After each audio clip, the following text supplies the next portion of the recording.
Merci Tim, merci le GRC de m'inviter. Je peux tout d'abord dire voilà, merci encore aux étudiants et étudiantes de pouvoir m'exprimer ici à l'Université de Lausanne avec tout le passé, le passif qu'il y a et qui va encore avoir lieu. Mais de manière plus générale, voilà, c'est grâce au soutien des étudiants et étudiantes que souvent je suis invité dans les universités, pas forcément des collègues, faut le dire. Donc pour cette raison, je vous remercie et je veux aussi vous exprimer toute ma solidarité dans le cadre des grèves qui ont lieu, votre combat qui est juste contre les mesures d'austérité, contre voilà, toujours des moyens de plus en plus limités au sein des institutions académiques, universitaires et plus généralement dans l'éducation, qui posent tout un certain nombre de problèmes. De même, je pense que c'est important de réaffirmer, voilà, au sein de l'Université de Lausanne, la nécessité de défendre également la liberté académique qui est attaquée de toutes parts. On a pu le voir la semaine passée dans le cas de l'Université de Neuchâtel, qui m'a empêché, avec des associations étudiantes et groupes BDS, de pouvoir organiser une conférence sur la Palestine. Donc on voit certains sujets sont plus sensibles que d'autres. On sait qu'à l'Université de Lausanne, c'est un peu similaire également. Et on peut voir que ça a des dynamiques plus générales, comme on a pu le voir il y a quelques semaines au Collège de France, où une conférence sur la Palestine a également été empêchée à la suite d'une intervention, notamment du ministre de l'Éducation, qui aurait normalement comme objectif de devoir défendre la capacité de pouvoir enseigner, d'informer sur tout type de sujet. Donc voilà, bon, moi je trouve que c'est important le rôle qui est joué par Groupe Regard Critique au sein de l'université, de maintenir voilà, une information critique, un enseignement ou bien une information critique. Et bon, dans ce cadre-là, moi je vais discuter aujourd'hui de la Syrie.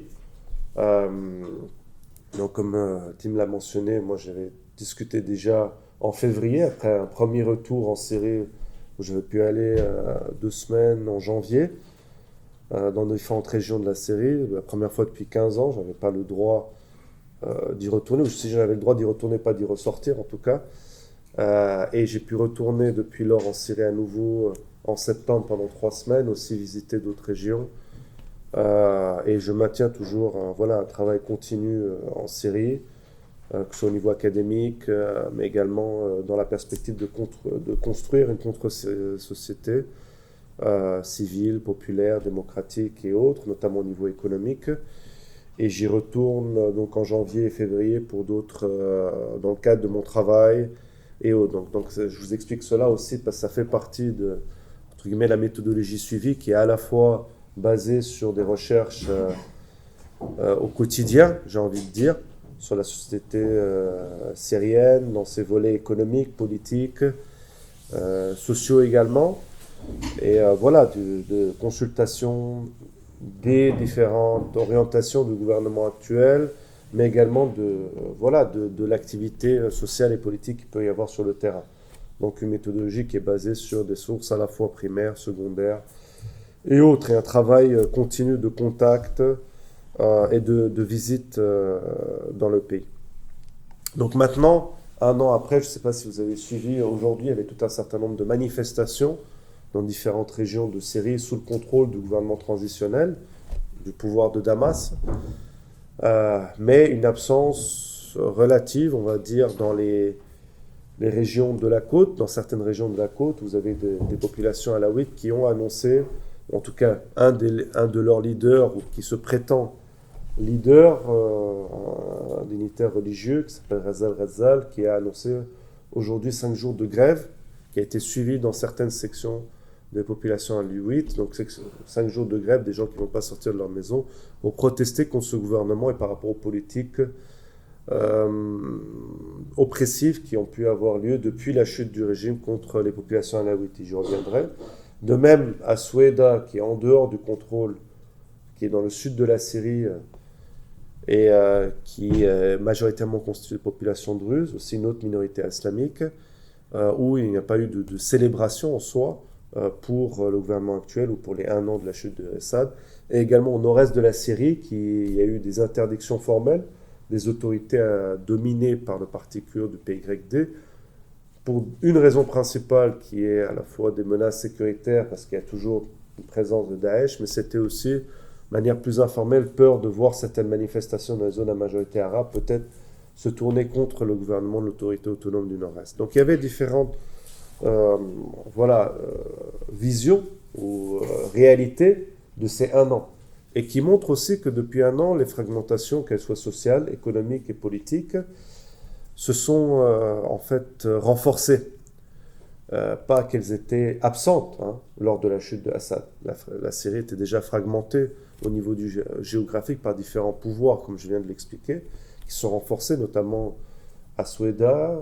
Le nord-est, c'était déjà en partie le cas, l'autorité autonome du nord-est de la Syrie qui s'est construite depuis 2013-2014 particulièrement, mais au niveau aussi de la population. Je peux vous dire, ma visite en janvier, où c'était encore très perçu comme une période d'euphorie politique. Vous aviez tout un certain nombre de conférences qui avaient lieu, de mobilisations, même à petite échelle. En septembre, les mêmes personnes que j'ai pu revoir étaient plutôt dans une forme de désespoir après les massacres qui ont eu lieu en premier lieu sur la côte contre les populations alaouites, après une insurrection d'anciens membres liés au régime de Assad, et ensuite des massacres qui se sont poursuivis, mais cette fois-ci dans la région du sud de la Syrie contre les populations druzes.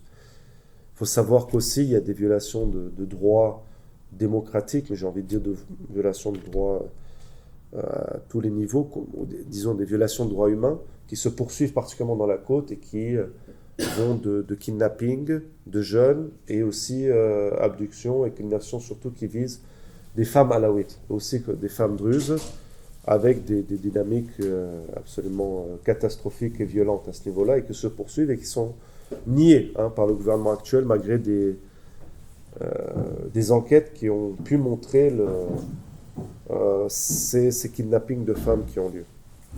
Donc, un an, il y a à la fois une véritable réussite, ou entre guillemets une réussite qui a été de la chute du régime Assad. Il faut juste se rendre compte, c'est plus de 50 ans de règne d'une famille, avec un régime ultra autoritaire, despotique, barbare, à bien des égards, où vous avez eu simplement dans les 14 dernières années de la Syrie, au début de l'éclatement du processus révolutionnaire en Syrie, et qui s'inscrivait dans ce qu'on a appelé très souvent, également dans certains médias arabes, des monarchies du Golfe, ou ici, les printemps arabes, parce que ce n'est pas un terme que j'aime beaucoup, mais je préfère le terme de processus révolutionnaire à long terme, et qui avait des demandes quasi similaires, bien sûr, avec des demandes propres à la Syrie, mais qui s'inscrivent dans une dynamique plus large de volonté de démocratie, de justice sociale et d'égalité. Il faut savoir que le Moyen-Orient et l'Afrique du Nord, c'est une des régions avec l'Amérique du Sud, c'est les deux régions les plus inégalitaires dans le monde au niveau socio-économique ou au niveau des écarts de richesse et autres, où les politiques néolibérales et d'austérité ont fait des conséquences absolument tragiques sur les classes populaires, sans parler de régimes relativement significativement autoritaires. Et dans ce cadre-là, il y a bien sûr un sentiment normal de voir des célébrations pour fêter ces un an de la chute, et qui a permis quand même une fenêtre d'opportunité beaucoup plus grande. Et ça reste encore la Syrie mieux que le 7 décembre 2024, mais avec les limites dont je vais expliquer. Des fenêtres d'opportunité quand même, il y a plus de possibilités de s'exprimer. Tout un certain nombre de militants ou de chercheurs peuvent faire des allers-retours, même ceux et celles critiques du gouvernement actuel. Donc une ouverture qui est louable. De même, la Syrie a fait un retour, et ça on verra au niveau économique, c'est pas non négligeable. Vous avez un processus continu de levée des sanctions. A priori, dans une semaine, potentiellement, les sanctions les plus dures à l'égard de la Syrie, qui sont des sanctions secondaires, à la fois qui ont des conséquences secondaires, c'est-à-dire que des acteurs, de manière directe ou indirecte, sont sanctionnés par le fait que les États-Unis sont aussi la première puissance au niveau économique et politique, au niveau international, le poids du dollar. Mais c'est les sanctions qu'on appelait César Sanctions, qui vont a priori être levées par le Congrès. Il faut une acceptation du Congrès. Mais déjà, un certain nombre de levées de sanctions ont commencé à partir de mars. Et qui a permis de reconnecter la Syrie avec voilà, son environnement régional et international. La plus grande réussite, certainement, la nouvelle direction, nouvelle équipe dirigeante dominée par l'ancien groupe armé Hayat Tahrir al-Sham, ça a été sa reconnaissance internationale, particulièrement réussie en vue de son background historiquement lié à des milieux djihadistes. Vous savez que probablement Hayat Tahrir al-Sham venait initialement d'un groupe qui s'appelait Jabhat al-Nusra, qui était lui-même une branche d'Al-Qaïda avant d'être Daesh, et qui ensuite a pris beaucoup plus. Il y a eu une évolution politique majeure pour devenir un acteur qui s'inscrit dans un cadre national syrien, alors avec des politiques conservatrices et, comme je vais l'expliquer, néolibérales, et qui s'inscrit maintenant. Sa grande réussite, c'était de remettre une légitimité internationale et régionale de la Syrie. Aujourd'hui, la Syrie est redevenue dans presque toutes les organisations majeures au niveau international, que ce soit FMI, Banque mondiale, les organisations internationales. La Syrie est de nouveau représentée. Et cette réussite a permis aussi d'attirer, et ça fait partie de cette politique, d'attirer des investissements étrangers qui doivent par contre se matérialiser sur le terrain. Ce n'est pas véritablement encore le cas. Il faut savoir que dans les 6 premiers mois de cette année, il y a plus de 25 milliards de dollars de promesses d'investissement qui ont été faites en Syrie par des compagnies majeures du Golfe, de la Turquie, mais également de France. Par exemple, CGA, CGM, compagnies françaises dont les propriétaires sont d'origine libanaise, les familles Saadeh, qui ont aussi une très longue histoire avec tout le milieu de droite français depuis Chirac et autres, et qui est une compagnie de stature internationale, qui est très importante à ce niveau-là. Donc, là aussi, cette nouvelle équipe dirigeante inscrit la Syrie dans une nouvelle alliance géopolitique, très clairement, qui s'allie à la fois sur les États-Unis, les puissances occidentales, et les monarchies du Golfe et la Turquie. Le premier voyage de celui qu'on appelait auparavant, avant la chute du régime Assad, Jolani Abu Mahmoud. Et Jolani, qui maintenant s'appelle, qui a toujours s'est appelé Ahmed el-Shareh, et qui c'est son vrai nom, Ahmed el-Shareh. Son premier voyage était en Arabie Saoudite. Et il a dit au prince, mais qui est de facto le principal dirigeant d'Arabie Saoudite, ou du royaume d'Arabie Saoudite, Mohammed Ben Salman, très clairement, nous ne sommes pas une menace aux monarchies du Golfe. Pour nous, la révolution, elle est terminée. On est dans la construction d'un État. Et il dit, nous allons jouer notre rôle pour assurer la sécurité des monarchies du Golfe. Et ça, il savait très bien que c'était la porte d'entrée vers une reconnaissance à la fois régionale et internationale. Et c'est ce qui s'est passé. Mohammed Ben Salman a joué un très grand rôle pour la reprise des relations avec les États-Unis. La première rencontre entre Trump, le président Trump, et Ahmed el-Shareh se déroule en Arabie Saoudite, en mai. Et c'est là où il y a début des levées des sanctions. Jusqu'à, pour la première fois dans l'histoire contemporaine syrienne depuis l'indépendance, un président syrien a été reçu à la Maison-Blanche. Vous avez vu Ahmed el-Shareh et Trump s'échanger. Alors plutôt, Trump lui donner son parfum, lui mettre un peu partout, lui demander de manière relativement orientaliste, on peut dire le moins, combien de femmes il avait, et de dire que il s'agissait d'un tough guy, un type dur, mais aussi handsome, beau. Donc ça, c'était. Donc vous avez une reconnaissance internationale très marquée et qui s'inscrit dans une volonté de la Syrie de s'inscrire dans un nouvel équilibre géopolitique en faveur des intérêts américains et des monarchies du Golfe. Cela s'est traduit également par une volonté,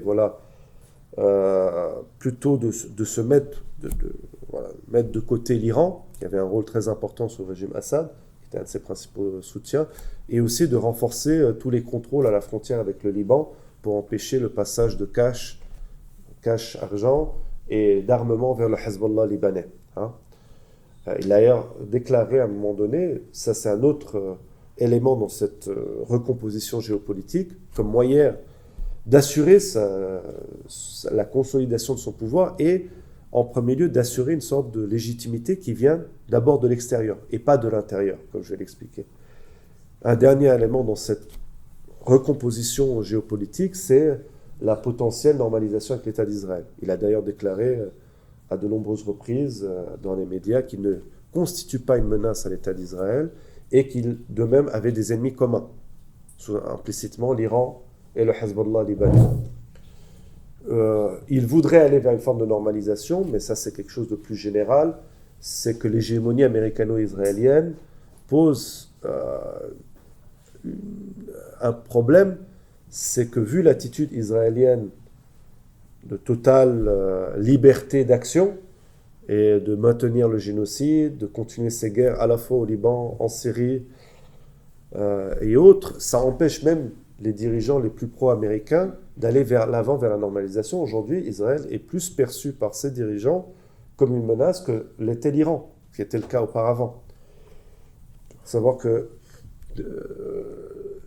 le Liban n'a pas simplement arrêté ce génocide à l'encontre des Palestiniens depuis le 7 octobre, mais c'était une guerre régionale qui s'est extension de l'occupation au Liban, en Syrie. D'ailleurs, dernièrement, vous avez eu 13 civils syriens assassinés dans le village à l'extrême sud de la Syrie qui s'appelle Beijing. Donc 13 assassinés. Vous avez eu plus d'une centaine de raids depuis la chute de Assad israélien contre la Syrie. Donc les dirigeants syriens disent nous voulons une forme de normalisation, mais cela doit passer par le retrait des forces d'occupation israéliennes des nouveaux territoires conquis. Par contre, il n'y a pas du tout mention du Golan occupé depuis 1967. Et on arrivera à un accord sécuritaire, puis ensuite la normalisation. Mais ces contradictions empêchent d'aller vers l'avant. Mais donc là, les premières réussites du nouveau régime, ça a été sa légitimation extérieure, reconnaissance internationale, enraciner la Syrie dans un nouvel équilibre géopolitique pour maintenir et consolider son pouvoir. Et sa principale légitimité vient de là, de l'extérieur, et pas de l'intérieur. Ça a été la première, disons, les premières mesures, la première politique menée par la nouvelle classe dirigeante qui est menée par, comme je vous l'ai dit, Ahmed el-Sharer et ses affiliés de Hayat Tahrir al-Sham. Au niveau donc, international, aussi qui est une manière de s'inscrire dans un cadre politique néolibéral au niveau économique, d'attirer des investissements étrangers de ces pays.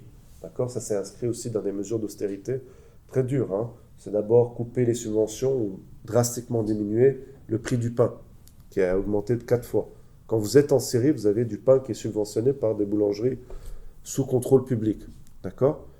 Et vous voyez en fait une grande partie d'enfants, d'adolescents, qui, par manque, parce qu'il faut savoir que 90% de la population syrienne vit sous le seuil de pauvreté, plus de 16 millions sont dépendants de l'aide humanitaire, mais surtout les Syriens sont dépendants des envois de fonds envoyés par leurs familles, leurs proches de l'étranger. C'est entre 4 et 7 milliards de dollars. D'accord ? Ça, c'est la première aide.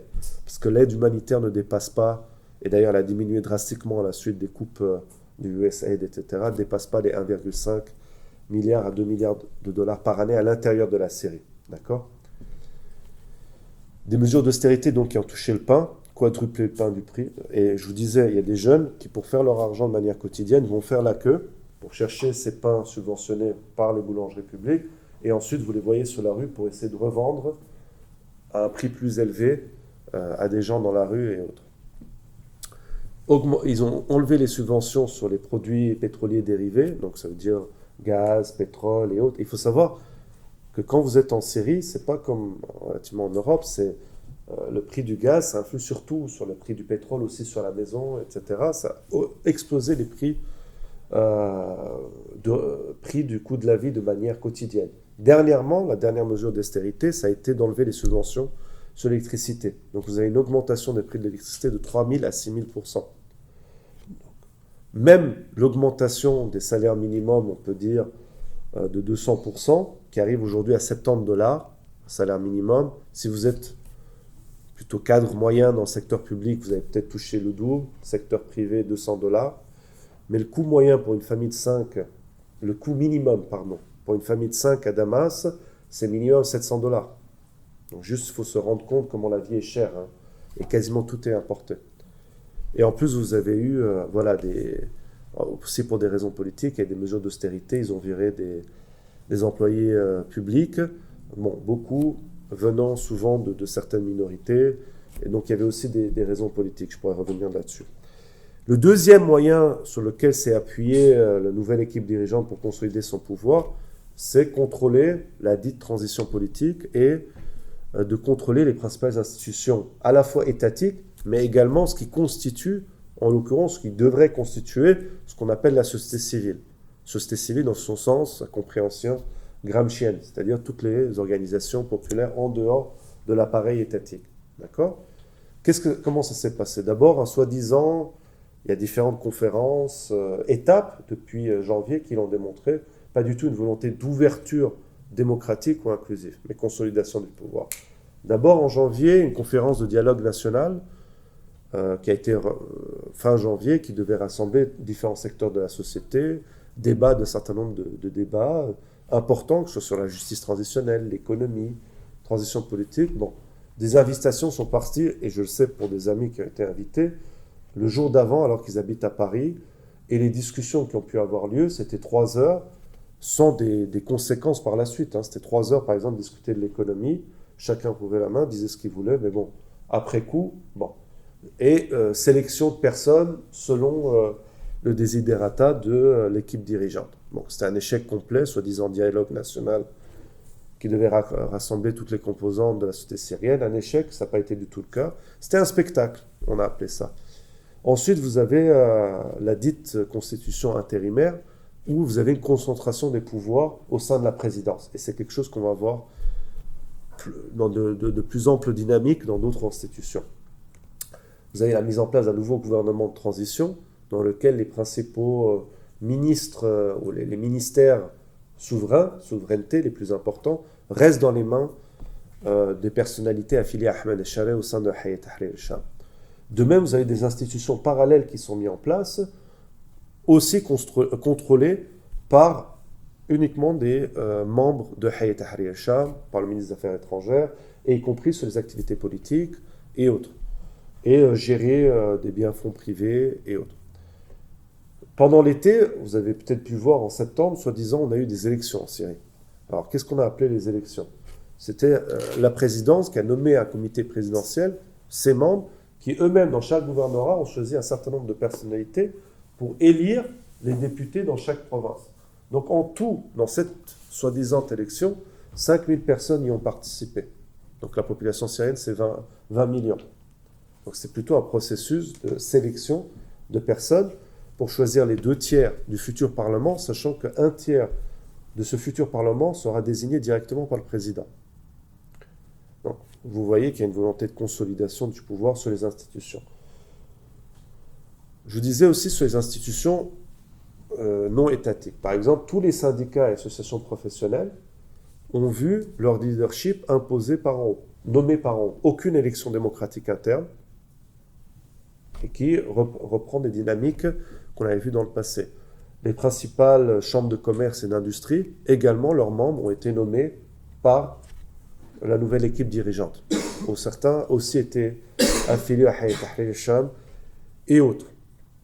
Ensuite, vous avez nouvelles institutions qui ont été mises en place. Par exemple, vous avez un Sovereign Wealth Fund, c'est un fonds souverain pour la Syrie, ou aussi qui est placé directement son contrôle sous la présidence.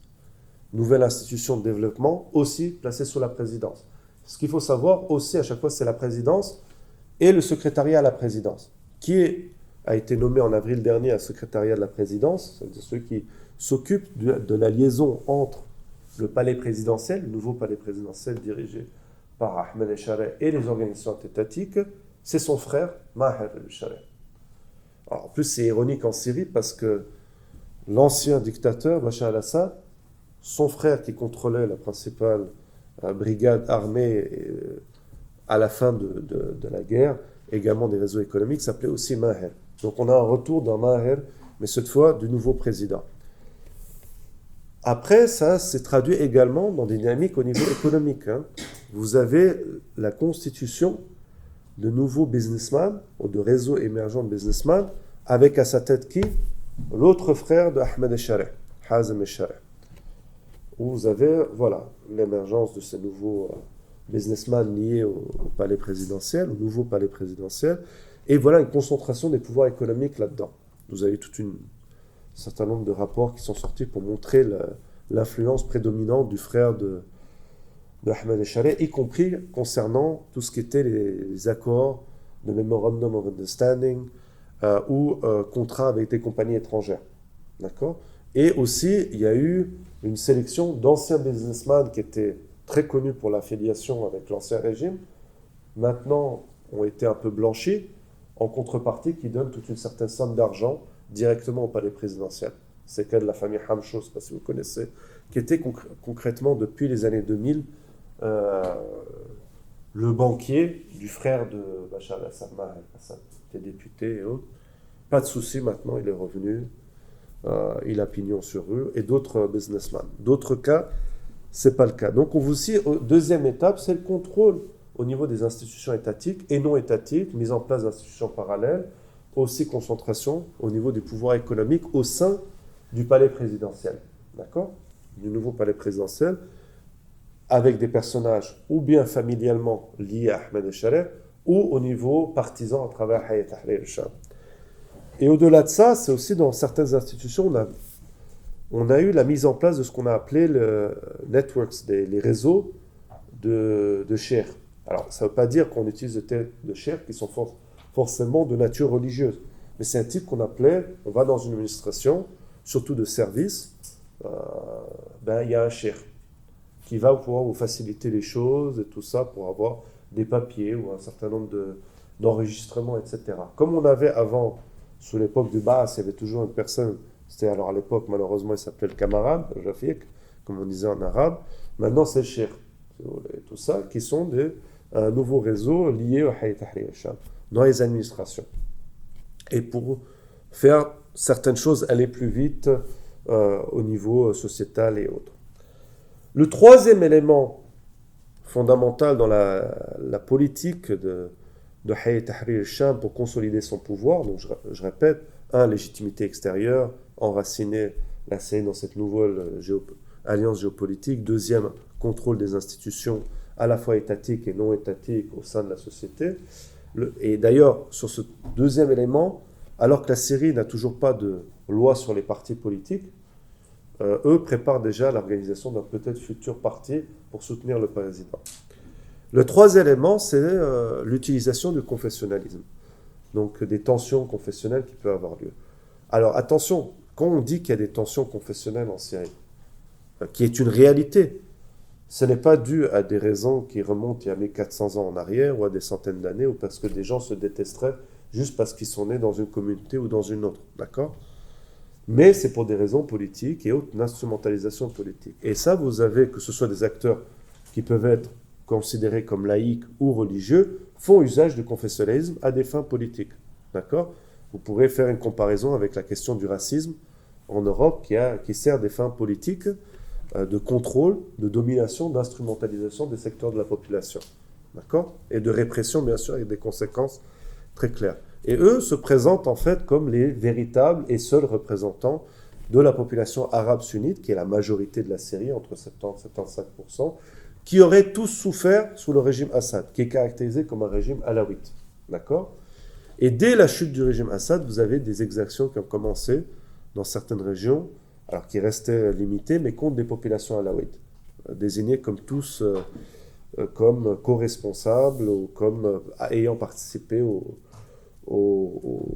violations massives de droits humains commises par le régime précédent.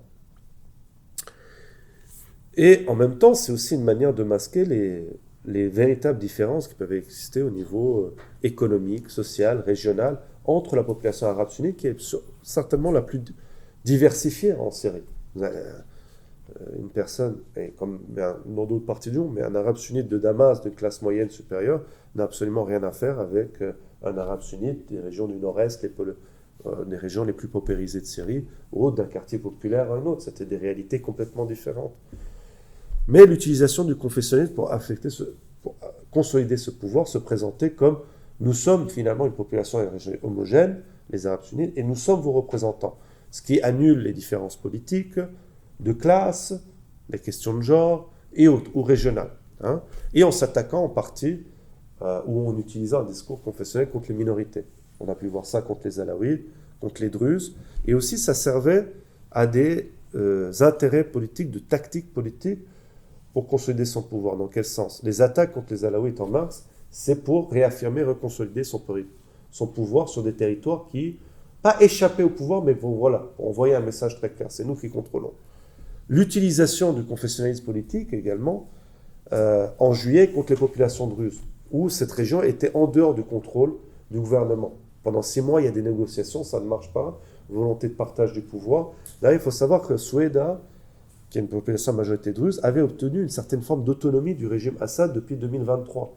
Hein, ils refusaient, par exemple, que les jeunes de leur région aillent servir l'armée du régime. Et ils avaient pu, en partie, avoir une certaine autonomie. Et d'ailleurs, en janvier, proposent au gouvernement syrien, ils ont nommé, par des discussions entre les principaux groupes, à la fois politiques, sociaux et religieux, la nomination d'une femme gouverneure, qui aurait été la seule femme gouverneure issue de Soueda. Ça a été refusé, ils ont imposé un gouverneur d'une autre région. Et voilà, l'utilisation du confessionnalisme face aux populations druzes, c'était un moyen aussi de reprendre contrôle sur cette région. Mais ça sera un échec complet. D'accord ? Et on peut le voir de nouveau dans les dernières manifestations qui ont pu avoir lieu ces dernières semaines sous le slogan « Non à la division et oui à l'unité de la Syrie » qui suivait des demandes d'une partie de la population alaouite, mais d'autres aussi pour plus de décentralisation politique. Et en fait, de dire nous sommes, en fait, ces minorités attaquent la majorité et veulent revenir au système politique ancien, et nous sommes garants de l'unité de la Syrie. Et c'est les minoritaires qui seraient les facteurs de division. Donc le confessionnalisme a été utilisé comme une arme politique pour consolider son pouvoir, mobiliser une base populaire et de pouvoir attaquer des régions qui restaient en dehors de contrôle, mais aussi pour casser, ce qui était au début de l'année une réalité, des manifestations sociales qui se développaient sur des questions socio-économiques, notamment ceux qui sont fait virer de leur emploi d'État, et donc pour casser aussi des dynamiques qui peuvent être à la fois socio-économiques et démocratiques, empêcher des facteurs de liaison, de connexion entre les différents secteurs de la population. Et également, voilà, de s'opposer, de consolider cette base. Aujourd'hui, et peut-être je vais commencer à aller vers la conclusion, face à cela, quelles sont les formes de résistance également? Donc il y a des formes démocratiques qui existent, mais qui sont explosées d'une certaine manière, qui sont très divisées. Vous avez eu, je vous disais dernièrement, pour la première fois depuis le début de l'année, des manifestations relativement importantes dans les zones à majorité alaouite sur la côte, qui demandaient la fin des kidnappings, la fin des exactions, la fin des licenciements arbitraires à leur encontre, et des formes de décentralisation. D'accord ? De même, chez les populations druzes, vous avez des demandes qui vont à plus de décentralisation, aussi de savoir qu'est-ce qui s'est passé avec les personnes disparues par rapport aux attaques de juillet, et également fin des abductions, kidnapping qui ciblaient particulièrement les femmes. De même, au niveau des Kurdes, il n'y a eu aucune avancée sur les droits nationaux ou de demande de plus de décentralisation. Depuis mars, il y a un soi-disant accord qui a été mis en place. Un accord avait été signé entre Damas et l'autorité autonome du Nord-Est de la Syrie qui devait aller jusqu'à la fin de l'année sur une forme d'intégration. Ni au volet militaire, ni au niveau civil, ni au niveau économique, cela a avancé.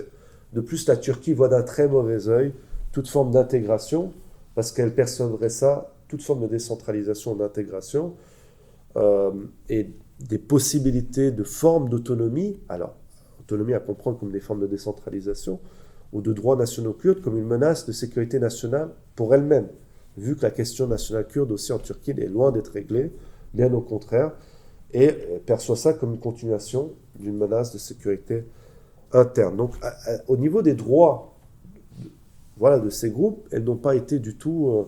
il y a des revendications. Un des autres problèmes, c'est que la majorité, chez les Druzes et les Alaouites, ceux qui mènent généralement, pour l'instant, qui se prétendent être représentants de ces communautés, qui sont loin d'être homogènes, qui avaient généralement une histoire, particulièrement au sein des courants de gauche et démocrates, sont des personnalités religieuses, avec pas forcément des mandats politiques sont des dignitaires religieux avec des mandats politiques très progressifs. D'ailleurs, Hajari fait appel maintenant beaucoup à Israël, parle de séparation et autres, et essaie d'éliminer toute forme de contestation interne, d'accord, et qui pose toute une série de problèmes. Hein. Et aussi, vous avez d'autres demandes qui émergent d'une partie de la société civile, des journalistes et autres, pour plus de droits démocratiques ou de garantie de droits démocratiques, parce que vous avez eu des attaques sur des journalistes qui ont été emprisonnés ou après leurs critiques face au gouvernement. Vous avez eu des interdictions de conférences ou plus en plus de contrôles. Par exemple, pour faire une conférence ou, disons, un événement public, vous devez donner tout un certain nombre d'informations qui peut être la liste des participants, ce qui pose tout un certain nombre de problèmes sécuritaires. Dernièrement, une conférence a été interdite parce que l'association qui était en demande de se faire reconnaître, voilà, a été interdite parce qu'il dit vous n'avez pas encore de licence d'enregistrement, alors qu'ils étaient en demande et qu'ils ont le droit. D'autres aussi, voilà, il y a tout un certain nombre de problèmes relatifs aux organisations et autres. De l'autre côté, vous avez de plus en plus de demandes sur des questions sociales, une émergence, voilà, d'une contestation au niveau des questions socio-économiques. D'ailleurs, c'est très intéressant, il y a un sondage qui est sorti par The Arab Barometer sur plus de 1000 personnes en Syrie entre octobre et novembre. Autant le taux de popularité de ce gouvernement, particulièrement dans les régions de majorité sunnite, est relativement haut, dépassant les 70%. La principale préoccupation des Syriens sur laquelle ils ne sont pas contents, c'est la question socio-économique, à plus de 70%. Et ça, c'est intéressant de voir ces contradictions. D'un côté, très populaire, mais ils disent sur le côté socio-économique, c'est un échec complet, ce gouvernement. Et vous avez eu de plus en plus émergence de critiques sociales et même de manifestations. Donc, par exemple, l'augmentation du prix de l'électricité, vous avez eu des manifestations pour se plaindre. Vous avez eu aussi, sur la question de la reconstruction, beaucoup de critiques, parce qu'en fait, il n'y a aucun plan de reconstruction. Les investissements étrangers visent, comme le précédent régime, à encourager des constructions de projets immobiliers de luxe, très grands, etc., mais pas la reconstruction de finalement, des quartiers qui ont été détruits, des villes qui ont été détruites, qui sont souvent issues des classes populaires. Quand vous allez tout autour de Damas, c'est des destructions massives. Oui. Au niveau de ces manifestations, ça se passe comment avec la répression? Est-ce qu'ils sont emprisonnés Sur les questions sociales, la majorité du temps, ils n'ont pas été, et ça dépend des populations qui le font. Donc, par exemple, sur la question de la reconstruction, à Homs, il y a eu des gens qui se sont mobilisés contre un projet de reconstruction immobilier de luxe, aurait déplacé des populations. Ils ont pu avoir un certain effet. De même, dans d'autres quartiers de Damas, mais aussi ces gens se disent on est soutien à ce gouvernement. Vous avez eu aussi alors, dans certains autres cas, il y a eu des menaces. Il y a eu des employés d'une compagnie privée qui sont mobilisés sur des questions c'était dans c'était pour je crois de nettoyage. Ils ont été menacés par des personnes liées à Hayat Tahrir al-Sham. Dernièrement aussi, il y a eu, voilà, comme forme de punition souvent perçue, sur la côte, des employés du port de Tartous, majoritairement alaouites, ont appris par WhatsApp qu'ils allaient être délocalisés au niveau de leur travail de Tartous vers des régions opposées du pays. Donc au nord ou bien à Boukamal.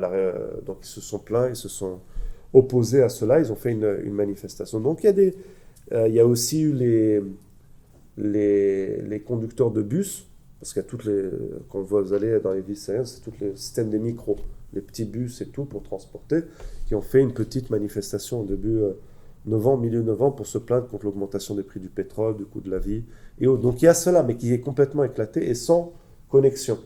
Et là, en conclusion, je dirais que le principal défi de la Syrie pour l'avenir, c'est de connecter à la fois les demandes de droits démocratiques, qui concernent à la fois des minorités, mais également des questions des femmes, où il y a des menaces grandissantes sur leurs droits, avec des projets de loi qui sont loin d'être en leur faveur, et qui touchent divers secteurs de la société, mais avec les droits sociaux, parce que plus de 90% de la population vit sous le seuil de pauvreté, où on a un processus de reconstruction qu'il faut comprendre, pas simplement de reconstruction des pierres, mais d'une économie de manière globale, qui est complètement limitée aux sphères dirigeantes, et comme tout le processus démocratique.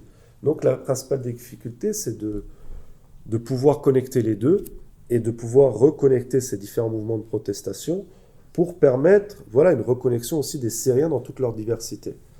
Et c'est le principal défi, je pense, pour l'avenir de la Syrie, en plus des défis, comme j'ai pu l'expliquer, au niveau voilà, également d'une zone régionale qui vit depuis le 7 octobre une volonté de domination sous la forme des plus violentes d'une hégémonie américano-israélienne, hein, où les menaces sont constantes, en particulier par Israël, pour le sud de la Syrie, mais également pour la stabilité du nord de la Syrie, notamment pour les aspirations nationales kurdes, avec la Turquie qui est toujours présente. Quand j'étais visité de Alep à Latakia, en septembre, vous pouviez toujours voir les bases militaires turques avec leurs drapeaux, les camions militaires turcs qui sont là, et vous avez encore des exactions continues dans la région, toujours principalement occupée par l'armée turque et leurs affiliés, sur la région de Afrin, où par exemple les réfugiés kurdes n'ont pas pu rentrer dans leur maison, et ça fait partie de l'accord du 10 mars avec l'autorité autonome du nord-est de la Syrie.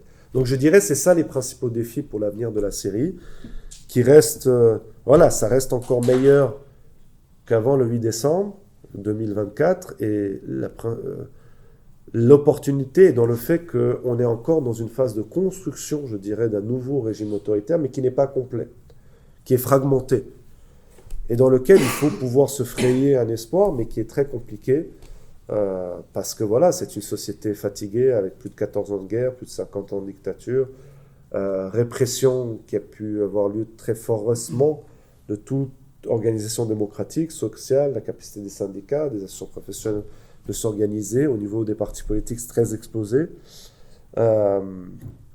Et voilà, il n'y a pas de rencontre entre les différents mouvements de protestation, comme j'ai pu l'expliquer, et qui voilà, font que les défis sont encore plus importants pour l'avenir. Mais voilà, et le placer dans un contexte régional qui est loin d'être stable et qui ne va pas, selon moi pour l'instant, vers un avenir plus joyeux, surtout pour la région du Levant, malheureusement. Liban, Syrie, Palestine, mais on pourrait aussi inclure l'Irak dans ce cadre-là aussi, qui vit toute une série de difficultés. Donc voilà, comme introduction, maintenant on peut aller peut-être plus en détail. Merci.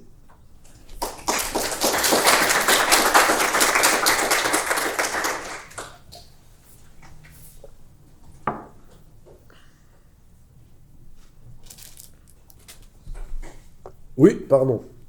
Pas de souci. Moi, j'ai une question plus sur le contrôle du territoire.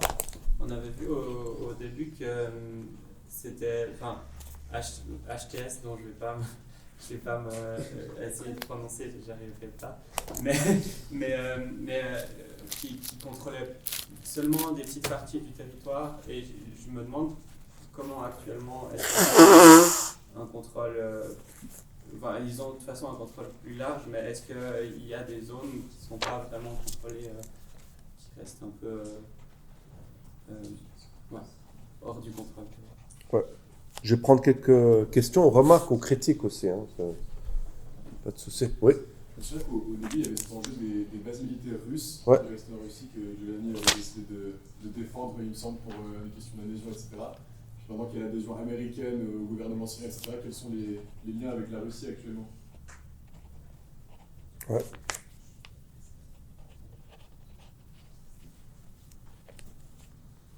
D'autres? Oui. Oui, merci déjà pour l'introduction. Pour compléter un peu sur les questions sur régionales, disons, c'est quoi, à ton avis, le rôle que joue l'Iran dans la région, puisque la Syrie était au milieu de cet axe, Iran, Syrie, Hezbollah, et qu'au vu des alliances stratégiques que la Syrie est en train de nouer avec les pays du Golfe et avec les États-Unis qui sont très opposés à l'Iran, est-ce que l'Iran est lui-même un facteur de déstabilisation, qui essaie d'intervenir dans la politique intérieure syrienne, de jouer les factions les unes contre les autres, ou pas du tout, et est complètement hors jeu dans ce moment-là? Ok. D'autres? Oui, pardon, je te peux. Ma question, c'était c'est un peu une triple question. Je vais essayer de la faire la plus clairement possible. C'est d'abord, quelle est la place des réseaux sociaux dans les mobilisations et puis en fait aussi par rapport au droit d'expression, parce que ce que tu nous as exposé, ça me fait pas mal penser aux premières années de Traoré au Burkina Faso, avec un régime qui devient de plus en plus autoritaire, où les espaces de liberté qui sont espérés au début du renversement, tout à coup, on commence à douter. Du coup, donc, quelle est la place des réseaux sociaux? Et du coup, ce qui en découle un peu de cette question, c'est aussi la place de ce qu'on appelle la Gen Z. On a vu, là, il y a eu tout un tas de révolutions portées par la jeunesse. Quelle est la place en fait de la jeunesse dans le processus révolutionnaire actuel? Et puis, du moment que je parle de révolution, du coup, c'est ça un peu la dernière question, c'est les forces révolutionnaires progressistes.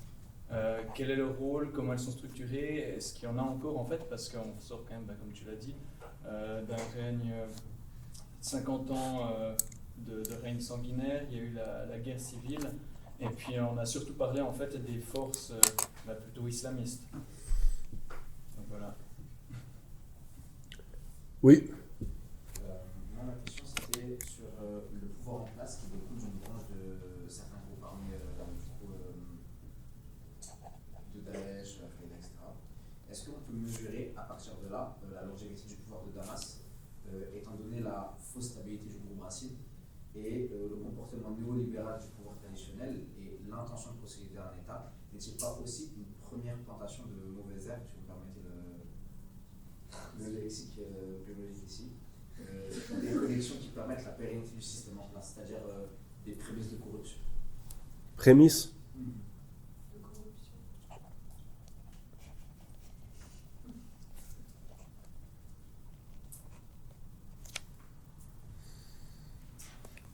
Oui, je prends. Vraiment un petit détail technique parce que je ne suis pas hyper renseignée, mais est-ce qu'il y a eu une constitution au moment de la création présidentielle? Est-ce qu'il y a une limitation du coup de cette présidentielle? Est-ce qu'on va peut-être du coup, est-ce qu'il y aura des potentielles corruptions par la suite ou Potentiel, pardon?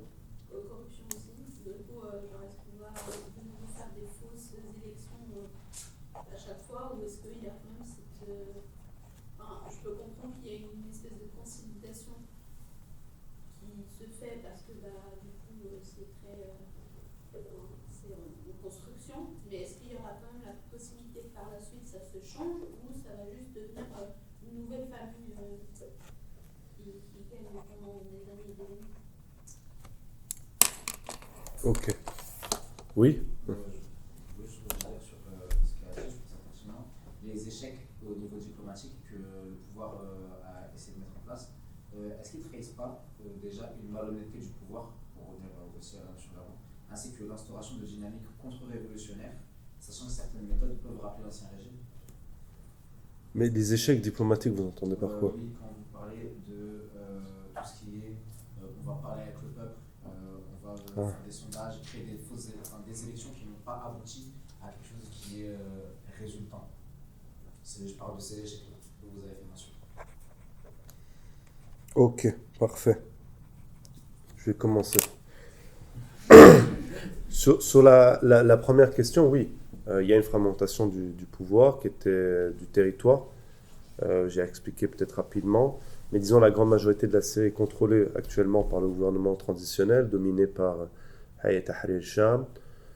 Par contre, le nord-est de la Syrie, qui est souvent appelé, mais d'ailleurs qui n'est plus appelé par eux-mêmes, par l'autorité autonome du nord-est de la Syrie, Rojava, est connu en arabe Rojava, et c'est pas une région à majorité, c'est relativement divers, mais on a plus de la moitié des populations kurdes qui sont basées là-bas, d'accord? Mais on a aussi des populations arabes, et auparavant on avait beaucoup de populations arméniennes, syriaques, et en fait la présence de ces populations variées est issue du génocide de l'État turc, et où vous avez eu beaucoup d'Arméniens et de Syriaques qui sont venus dans ce territoire. Et après, les populations kurdes étaient aussi présentes là. À la suite aussi, ils ont subi des répressions, ils sont venus. Mais aussi, il y avait une présence là. Et ensuite, maintenant, on a le sud, dans le gouvernorat du sud, Soueda, qui est en dehors du contrôle du gouvernement également, et qui est contrôlé par des forces armées locales, des puissances locales. Et on a aussi les territoires nouvellement occupés par Israël, qui sont s'étendent sur Konaïtra et le gouvernorat de Damas tout au sud. et qui constitue, selon Israël, une nouvelle buffer zone tampon, comme ils ont fait au Liban, mais qui a des exactions continues. Puis on pourrait aussi dire, mais qui est en partie en collaboration avec le gouvernement syrien, et encore la présence turque au nord-ouest. Hein. Il faut savoir que la Turquie et le Qatar étaient les principaux parrains du nouveau gouvernement, mais le nouveau gouvernement a diversifié massivement ses relations et n'avait pas un intérêt de rester simplement dans une relation avec Ankara. Donc ça, c'est au niveau du contrôle du territoire. Au niveau de la relation avec Russie, les États-Unis, il faut savoir que dès le début, et même pendant l'opération armée qui a mené à la chute du régime Assad, menée par Hayat Tahrir al-Sham, les négociations ont très vite commencé avec la Russie. Et même il y avait, ça traversait des courants au sein de l'opposition syrienne, mais qui est aussi présent Hayat Tahrir al-Sham. Ils ont toujours vu la Russie comme un acteur, certes, qui bombardait, qui était du côté du régime Assad, mais qui pouvait être gagné parce que tout ce qu'il voulait, c'est maintenir ses intérêts. Et c'est un peu le deal qui s'est passé. Autrement, vous pouvez maintenir vos bases militaires.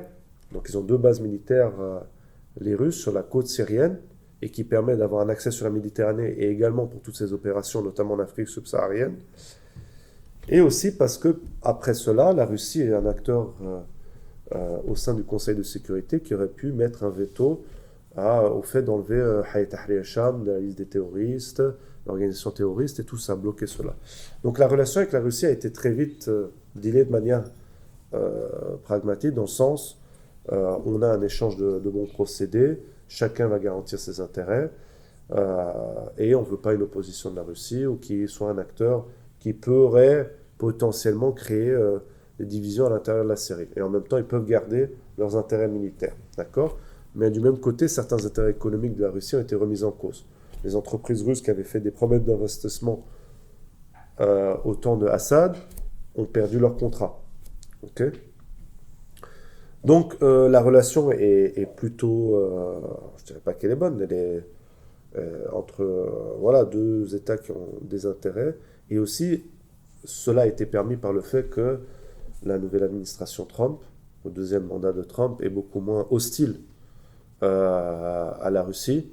Au contraire, cherche des deals. Et pour certains, notamment, Israël préfère avoir une présence russe qu'une présence renforcée de la Turquie.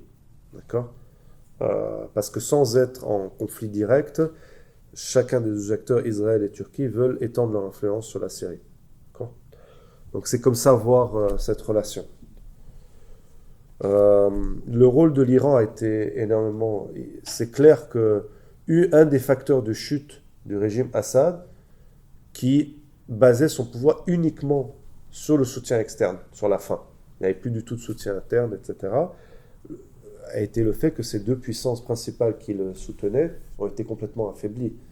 L'Iran, après le 7 octobre, l'affaiblissement du Hezbollah, attaque sur ses réseaux pro-iraniens en Irak, mais aussi attaque sur l'Iran, et la Russie par son intervention en Ukraine. Ils étaient beaucoup plus impliqués, leurs forces en Ukraine n'avaient pas les mêmes capacités pour intervenir comme par le passé, et étaient affaiblies par les sanctions et autres. Et le principal acteur qui a perdu de son influence régionale par la chute de Assad, c'est bien l'Iran. L'Iran servait de courroie de transmission pour tout ce qui est finance, cash, vers le Liban et vers le Hezbollah. Le Hezbollah, c'est le joyau de la couronne d'influence de l'Iran. D'ailleurs, Hezbollah jouait aussi un rôle de relais de l'influence iranienne, que ce soit en Syrie, mais également au Yémen, au sein des Houthis, et en Irak, chez certains groupes pro-iraniens notamment. Ils ont notamment participé par l'envoi d'experts militaires dans la lutte contre Daesh en 2016. Mais ils avaient aussi une influence politique. Par exemple, c'était des membres du Hezbollah libanais qui allaient faire des formes de médiation entre les différents acteurs pro-iraniens en Irak qui avaient des conflits lors des élections. Donc ils avaient une influence régionale. Et d'ailleurs, bon, ça fait partie de mon autre travail. Je bosse sur le Hezbollah, j'ai aussi écrit un livre. Là, j'ai été faire récemment des interviews avec des cadres du Hezbollah. Hezbollah explique dans cette période d'ultra-faiblesse qu'on n'est plus dans une période d'influence régionale, qui d'ailleurs l'explique selon eux que ce n'était pas de notre faute. C'était 2 facteurs. On a dû s'impliquer en Syrie, au Yémen, parce qu'il y avait des menaces externes, mais c'est parce que nous voulions. Mais il y a un clair changement on veut simplement se poser dans une posture nationale. au Liban. Et d'ailleurs, lors de l'assassinat du dernier commandant, et c'est bien sûr en résultat d'une position de faiblesse, hein, d'ailleurs, je pense que la chute du régime Assad était bien pire comme conséquence que la guerre israélienne contre le Liban durant 3 mois. Parce que la capacité de se reconstruire, que ce soit en termes financiers ou armement, était maintenant limitée. Sans comparer avec la situation à Gaza, le Liban est beaucoup plus maintenant isolé géographiquement. Et dès lors, le Hezbollah, surtout le Hezbollah.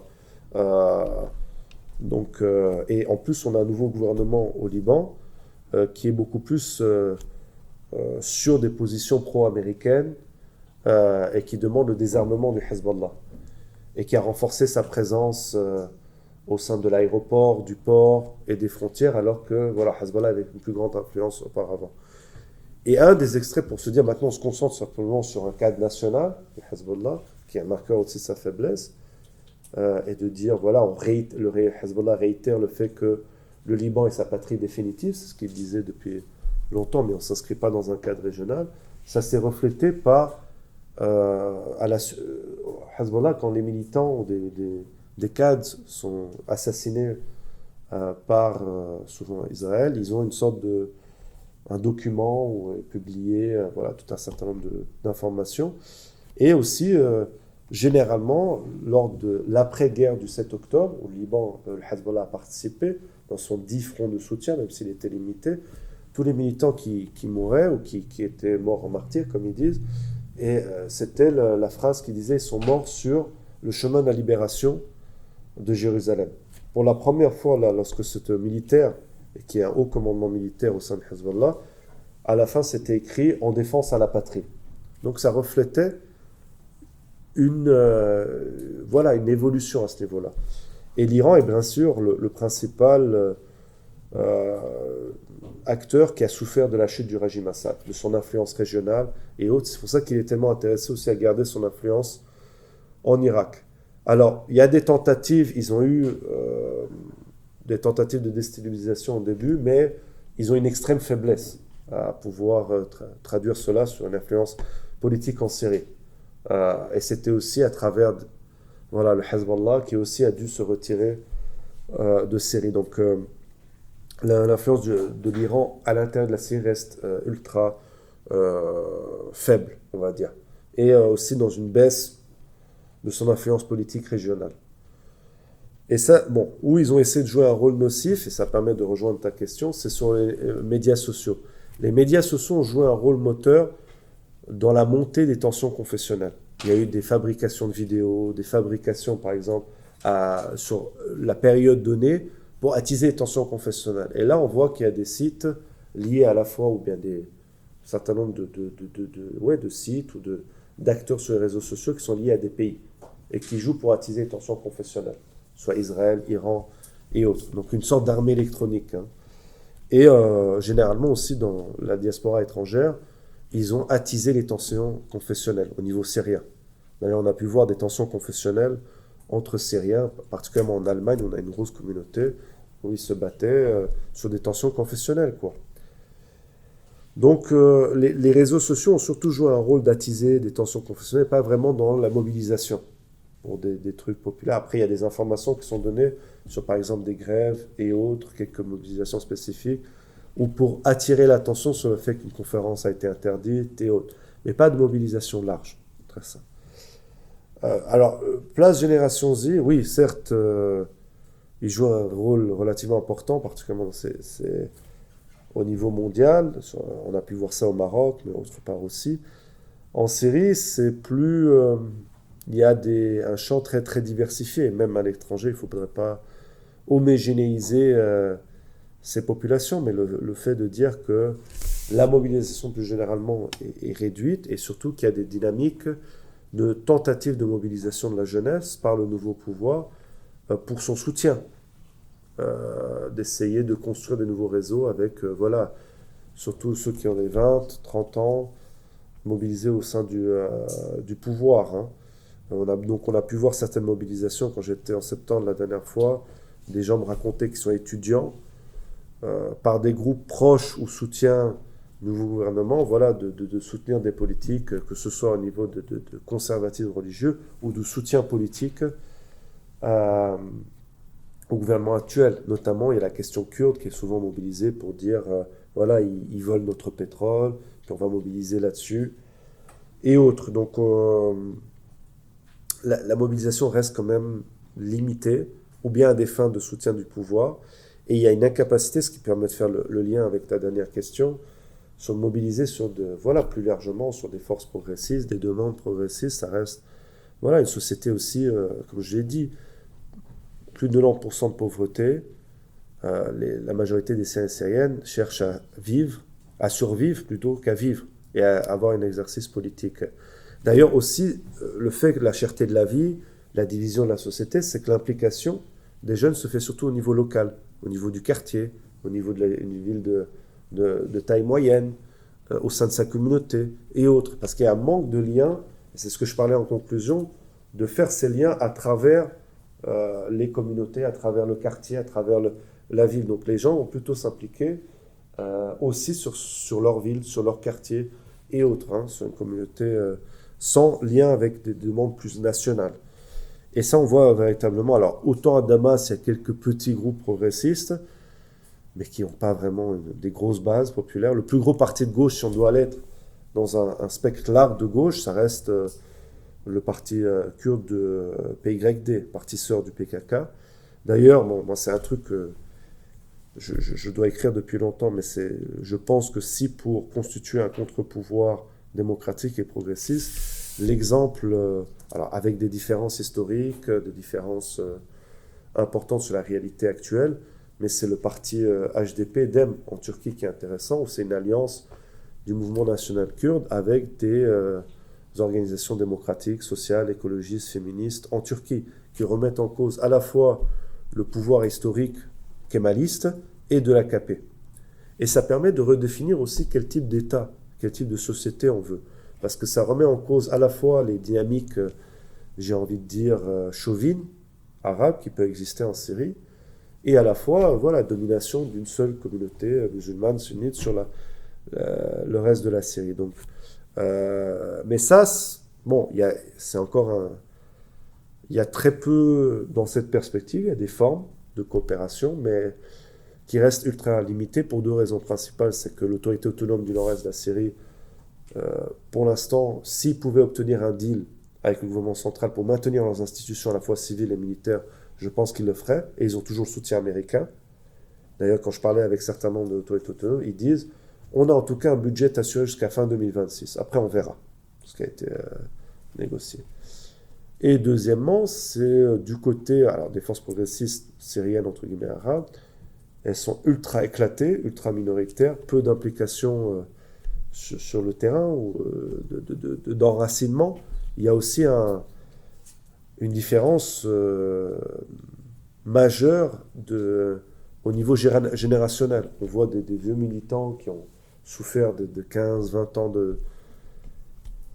d'être prisonniers politiques, et c'est en Syrie, avoir du mal à transmettre aux plus jeunes générations, et que ces deux générations essayent de faire quelque chose de plus, j'ai envie de dire, qui arrive à connecter pour construire quelque chose. Il y a un vrai gap à ce niveau-là.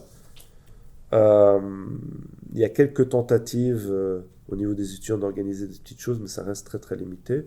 Et voilà aussi de reconnaître la discrimination qui a pu être systémique au niveau des droits des populaires kurdes. Depuis la fondation de l'État, il faut savoir qu'il y a quand même des politiques de colonisation arabe, remplacement de villages kurdes par des villages arabes, ce qu'on a appelé la ceinture arabe dans les années 70.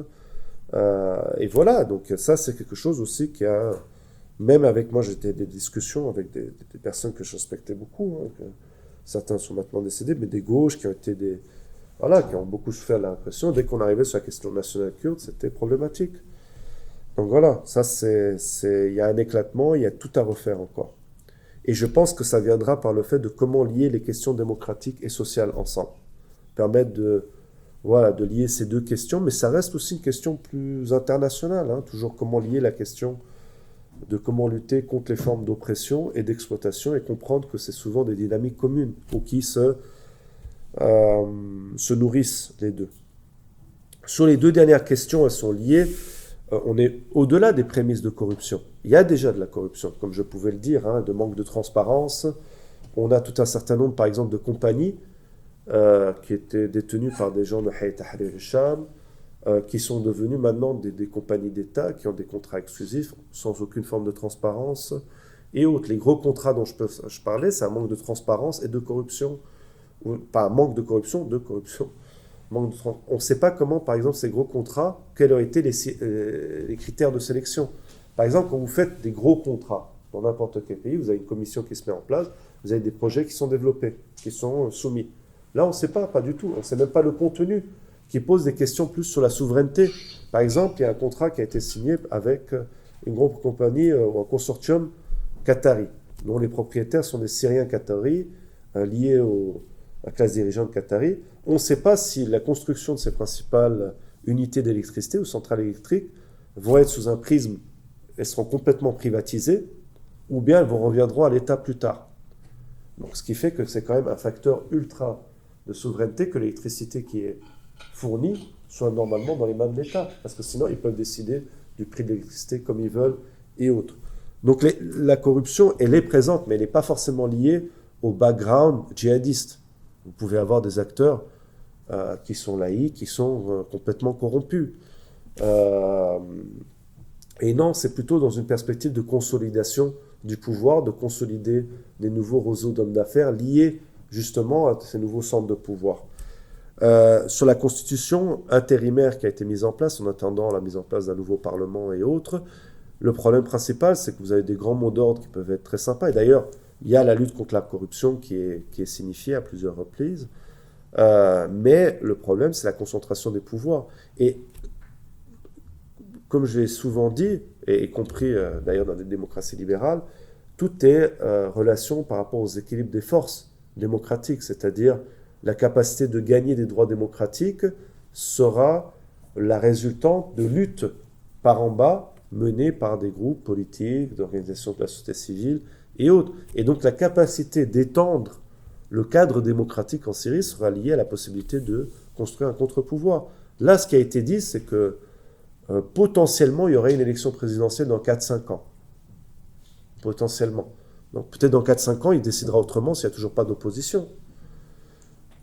Donc voilà, c'est la possibilité de construire un cadre démocratique par en bas. Il ne faudra pas penser que si, même dans une constitution, des choses nous permettent de penser que ce cadre sera respecté s'il n'y a pas une opposition par en bas. D'ailleurs, on peut voir que les constitutions peuvent changer. Le voisin du nord de la Syrie, Erdogan, change continuellement la constitution pour rester au pouvoir. Donc voilà.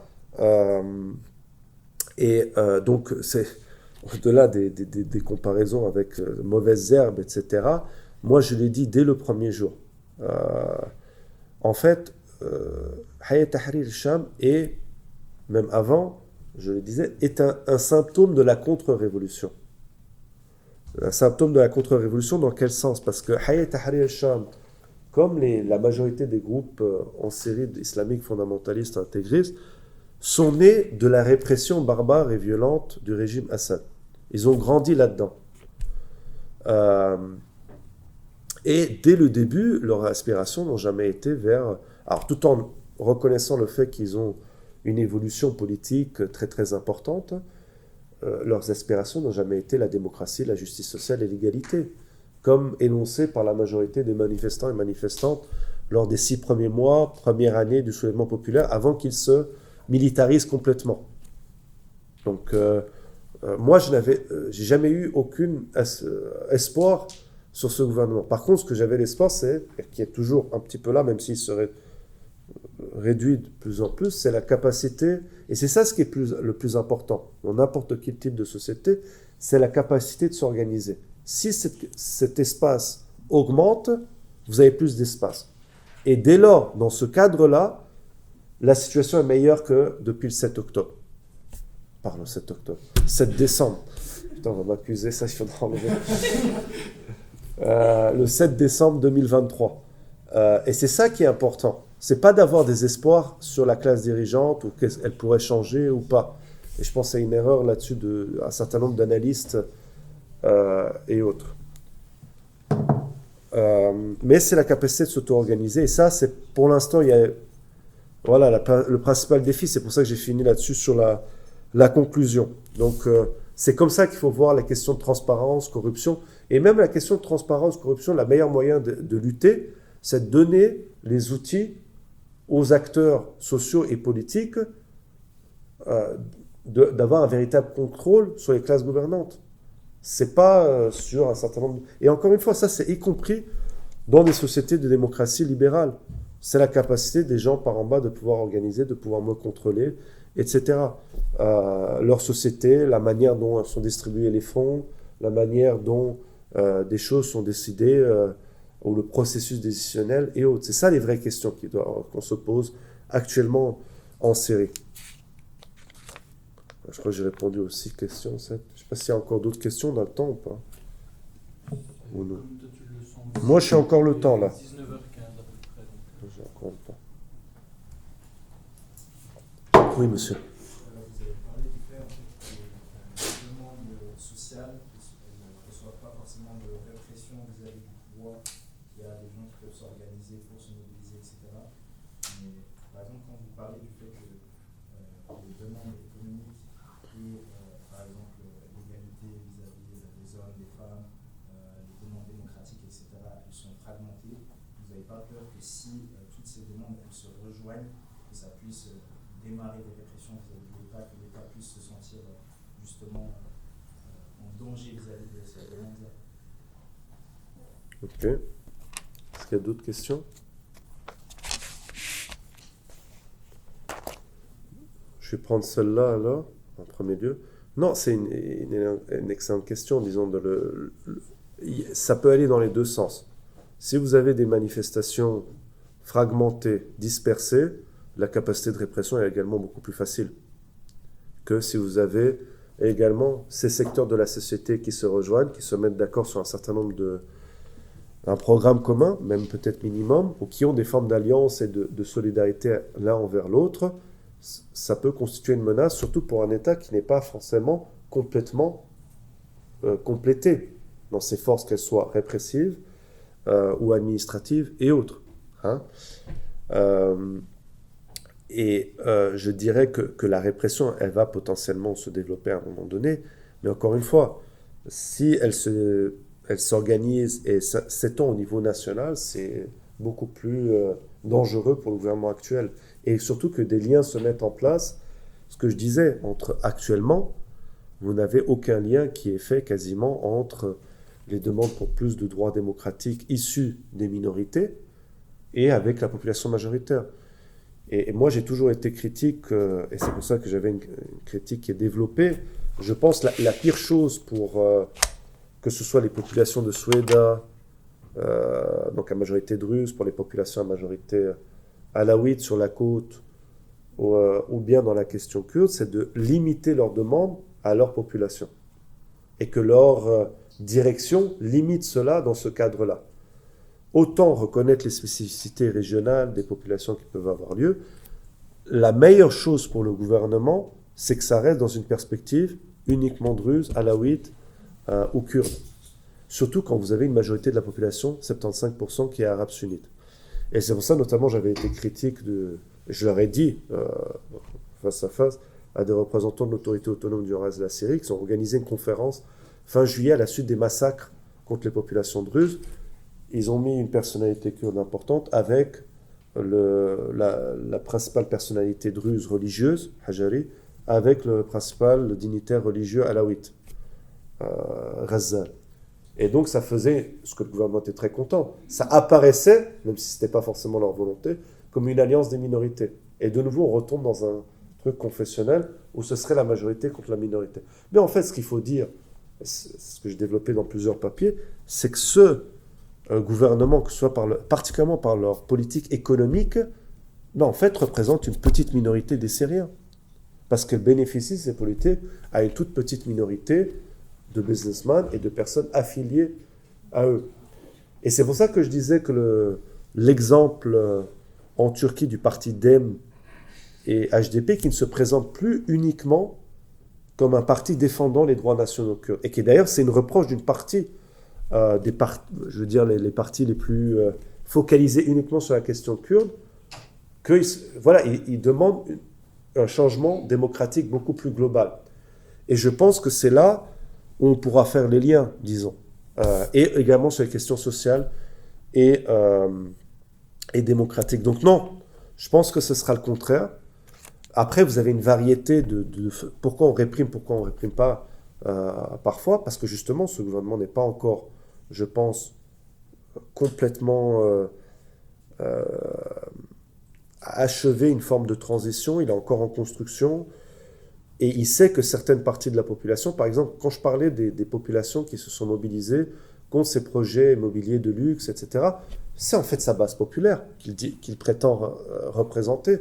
Des classes populaires arabes sunnites paupérisées qui disent mais on va encore subir des déplacements de population par des grands projets immobiliers de luxe. Donc il doit trouver une sorte de deal. Mais lorsqu'il y aura le lien entre cela sur des questions démocratiques et sociales très claires et liens, je pense que ce sera une beaucoup plus grande menace. Et c'est beaucoup plus dans l'intérêt de ce gouvernement, ça reste des demandes perçues comme confessionnelles et minoritaires. D'ailleurs, la réponse qu'a donnée à la suite des manifestations qui ont été mises en place par les populations alaouites, d'ailleurs, voilà, les manifestations qui ont eu lieu des populations alaouites faisaient suite à un assassinat dans un quartier, je ne sais pas si vous avez suivi ça, dans un quartier alaouite, quartier de Homs, une personnalité sunnite issue d'une tribu a été assassinée. Et il y avait des slogans confessionnels contre le sunnisme. Il s'est avéré, et d'ailleurs ça a été déclaré une semaine après, que c'était le neveu de cette personne qui avait assassiné, et pour se couvrir, il avait fait semblant que c'était des alaouites. Mais quelle a été la réponse du gouvernement? Déjà, ces tribus ont attaqué les quartiers alaouites, opposition après quelques heures, et là il y a eu une manifestation. Et dans les manifestations des populations alaouites, il y avait des demandes très très variées, qui allaient arrêt des licenciements arbitraires, arrêt des kidnappings de femmes, arrêt des kidnappings de jeunes hommes, et des volontés de décentralisation politique. Et là, ils se sont focalisés là-dessus. Le gouvernement a dit décentralisation politique, c'est une forme de division, de taqsim, et le jour d'après, les manifestations étaient sur ce mot d'ordre. Tous ceux qui demandent la décentralisation, le fédéralisme, veulent la fin de la Syrie. Alors que c'est une demande très... alors décentralisation, mais selon la définition qu'on donne, qui était relativement populaire en Syrie. De même, les demandes kurdes, c'est caractérisé, ça y a une continuation par rapport à l'ancien régime. Le terme qui est employé en arabe, c'est une fisaline, séparatiste. C'est des séparatistes. Donc c'est une connotation très négative en Syrie. Parce que l'exemple qui existe de toute forme de décentralisation, de fédéralisme, pour eux, c'est l'Irak, ou c'est le Liban, d'une partie de l'extrême droite chrétienne, et tout ça. Donc, voilà, pour revenir à votre question, non, je pense, sur un moyen long terme, c'est l'unique moyen pour espérer un cadre démocratique plus large. Est-ce qu'il y a d'autres questions? Oui, vas-y, je t'en prie. Vu que le mouvement kurde, de manière générale, a officiellement déposé les armes, est-ce que tu penses que justement l'histoire pourrait se répéter et que du coup ils reprennent les armes et comme ça a déjà été fait, ils soient instrumentalisés par les États-Unis, Israël, qui comme tu avais dit, Israël qui veut étendre son pouvoir des territoires sur la Syrie, ou alors justement c'est pas possible avec ce nouveau gouvernement de Alors, sur la question du soi-disant processus de paix qui n'en est encore pas un en Turquie, il faut être clair, depuis le début, Mazloum Abdi, le chef de l'autorité autonome de Iran, a dit « Nous ne sommes pas concernés par le processus de désarmement ». Et en l'occurrence, c'était une dynamique qui est beaucoup plus propre aux dynamiques turques, nationales, qu'aux dynamiques régionales, qui est liée en partie à une vision de Öcalan, à une partie de la direction qui dit la lutte militaire, là, on ne peut plus gagner, vraiment. On ne peut même pas créer un déséquilibre des forces, comme ça pouvait être dans le passé, parce qu'il y a une supériorité militaire turque qui est très claire. D'ailleurs, l'utilisation des drones de manière massive pour viser le nord-est de la Syrie, le Kurdistan irakien du nord, a été très largement employée, et ça devient très difficile pour une guerre de milices ou une guerre de... Voilà, dans ce cadre-là. et en espérant que, et c'est ça pourquoi je dis que c'est toujours pour l'instant un soi-disant processus de paix, que ce processus de désarmement permettra une ouverture démocratique pour les populations kurdes en Turquie. Il va libérer les maires emprisonnés, qui est toujours le cas, élus démocratiquement, et tout un certain nombre de dirigeants kurdes, y compris Öcalan, mais des Mertash aussi. Ça ne s'est pas passé, donc c'est pour ça. Mais en Syrie, de manière très claire, depuis le début, ils ont dit « nous ne sommes pas concernés ». Et d'ailleurs, un des points d'achoppement pour les négociations par rapport à l'accord de mars, c'est l'inclusion d'une partie des forces démocratiques syriennes qui sont composées de 80 000 à 100 000 hommes armés, et qui est l'équivalent quasiment de l'armée nationale syrienne actuellement, hein, mais qui devrait entrer sous 3 divisions, mais ils ne savent pas comment ces 3 divisions, par qui sera dirigée et autres. Et c'est un véritable, de même qu'il n'y a pas de question, à quel point l'intégration, est-ce qu'elle va pouvoir remettre en cause les institutions, l'autorité autonome du Nord-Est. L'autorité du Nord-Est, alors, on a un gouvernement en Syrie qui veut massivement licencier les employés d'État. Au nord-est de la Syrie, on a plus de 100 000 employés. Qu'est-ce qu'on va faire avec? On a des politiques de subvention sur le pétrole, sur d'autres choses. Comment on va régler ces questions? Et ça, c'est pas du tout, on n'arrive pas à avancer là-dessus. De même, voilà, des nominations au sein. Et donc, pour l'instant, l'intégration n'a pas... voilà. Mais ce qui va être 2 formes de pression, c'est que les Américains poussent pour cela, et qu'ils pourraient décider qu'à un moment donné, voilà. D'ailleurs, la Syrie de Ahmed Echaleh a rejoint la dite campagne internationale contre Daesh. Donc, il y a ça, et puis surtout, il y a la Turquie. La Turquie qui constamment maintient ses pressions et refuse de voir une intégration. Ils ne veulent pas avoir ces institutions. Non, et Israël, pour l'instant, sur la question kurde, ils ont essayé par le passé. Là, il y a moins.